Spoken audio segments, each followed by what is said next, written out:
You've called for a ceasefire, hostage deal, and a two-state solution as an end to the war for many months now. And while you've expressed support for Israel to defend itself, a two-state solution and a ceasefire are at odds with what Benjamin Netanyahu has said is their right to defense.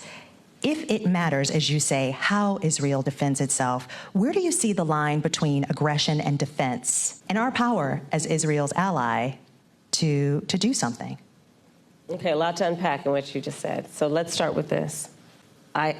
We're not getting a direct answer because it is the official position of the Biden administration to pretend that Netanyahu is not obviously the one who's stonewalling all of these attempts at peace. Even though Netanyahu has screamed from the top of his lungs for nearly a year now that he will never, ever, ever accept any of the things that Biden is pushing for, and he has like stopped every deal from going through.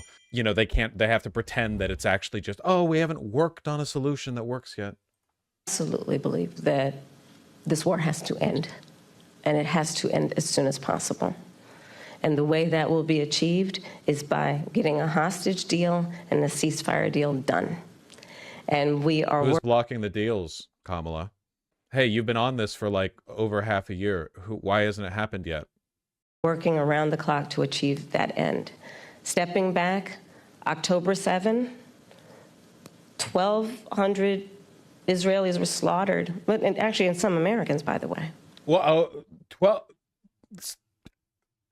I'm just hearing about this. In that number, slaughtered. Young people who were attending a concert. Women were horribly raped. And yes, so I have said, Israel has a right to defend itself. We would. And, but Madam Vice President, I think my ask is the difference between aggression and defense. No, but it's important to put it in context. Far too many innocent Palestinians have been killed. Women and children. We have seen with horror the images coming out of Gaza.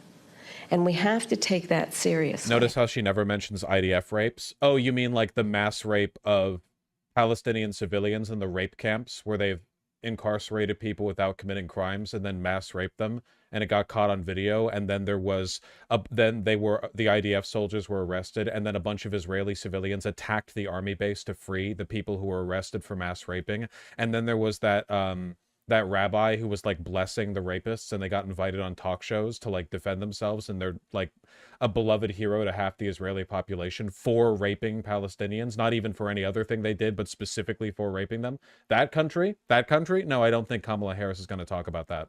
Oh, yeah, those rapes. Gotcha. And we have to agree that not only must we end this war, but we have to have a goal of a two-state solution, because there must be stability and peace in that region, inasmuch as what we do in our goal is to ensure that Israelis have security and Palestinians in equal measure have security, have self-determination and dignity.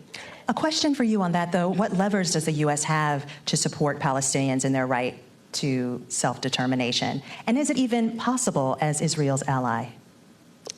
Well, absolutely.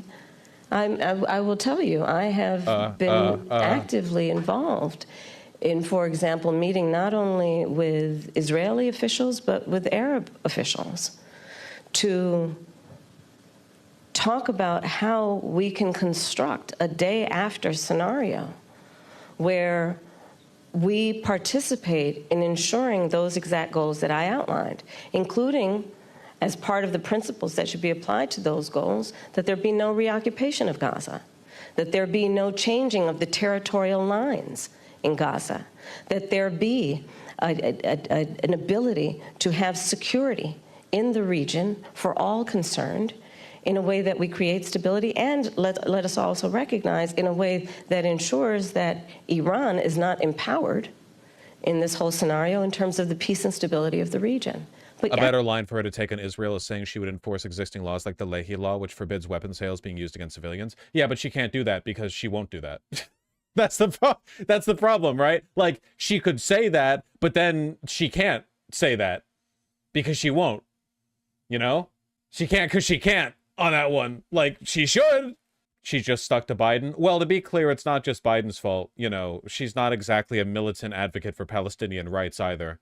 Absolutely. The United States of America absolutely has a role, which is why we have been active, in particular with the Qataris and the Egyptians, around attempting to get a deal done and get it done as quickly as possible. But Madam Vice President, just to follow up really quickly, is there a specific policy change that you, as President of the United States, would say you would do that would help this along? Because you've gotten a lot of credit for emphasizing the humanity of Palestinians. But what I often hear from folks is that there's no policy change that either you or President Biden have gone and said they would do. Is there a specific policy change as president that you would do in our helping of Israel? We need to get this deal done, and we need to get nothing. So nothing. No. So the same like nothing language that's been employed for the past 8 months that has led to nothing. Gotcha. That's not a policy change. It done immediately, and that is my position, and that is my policy.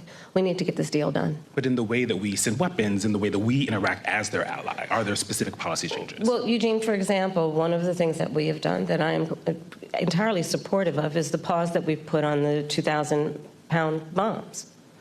And so there is some leverage that we have had and used. But ultimately... Do you mean the one time that you held back that one specific type of weapon that ended up getting overridden anyway? They stopped the pause. You did nothing with that. She has the concept of a plan to stop Israel from killing civilians en masse.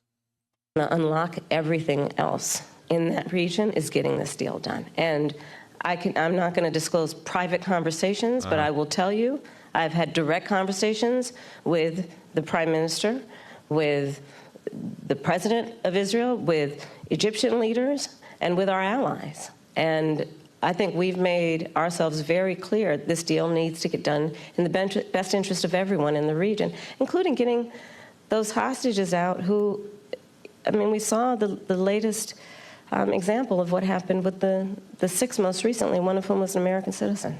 But what do you say to those that say that's not enough? Wait, I'm sorry, is she referring to the hostage who was an American citizen who was killed by the Israeli airstrikes, or am I thinking of a different hostage? Is she referring to the one who Israel killed? It's kind of hard to say because Israel's killed a lot of the hostages. I mean, who knows? Who knows? Stopping the 2,000-pound bomb the one time wasn't enough, that this administration, your possible administration, has to do more. Well, we are doing the work of putting the pressure on all parties involved to get the deal done. So nothing. But let me be very clear also. I support Israel's ability to defend itself. Well, we're putting so much pressure on that even after offering nothing with regards to specific ways of putting pressure, we still have to reassure everyone listening that we're not, like opposed to them defending themselves, as evidenced by the bajillion dollars we've given them in weapons. We're very committed to pressuring them to stop, but not like, not in like a pressury kind of way. And I support the need for Palestinians. I think she's referring to the ones Hamas killed because they were about to be rescued. Okay, I don't know. I mean, Israel's killed some hostages. Hamas killed some hostages.